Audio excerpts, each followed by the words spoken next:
மயிலாடுதுறை மாவட்டத்திற்கு orange alert விடுக்கப்பட்டுள்ள நிலையில் மாவட்டத்தில் பல்வேறு இடங்களில் கனமழை பெய்து வருகிறது. இதுகுறித்த விவரங்களோடு இணைகிறார் செய்தியாளர் செல்லப்பா. கள நிலவரம் என்ன? வணக்கம். டெல்டா மாவட்டமான மயிலாடுதுறை உள்ளிட்ட பல்வேறு மாவட்டங்களில் பலத்த மழை பெய்யும் என வானிலை மையம் அறிவித்திருந்தது. அந்த வகையில் மயிலாடுதுறை மாவட்டத்திற்கு ஆரஞ்சு அலர்ட் விடுக்கப்பட்டிருக்கிறது.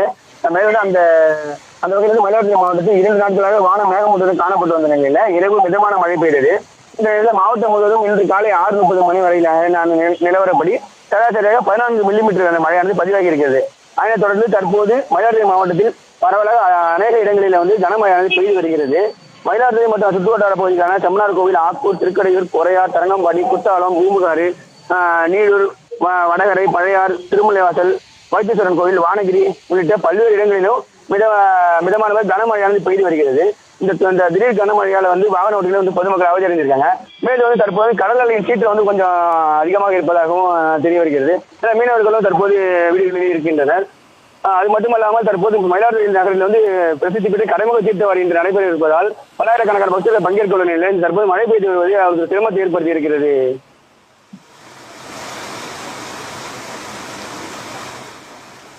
விவரங்களுக்கு நன்றி செல்லப்பா.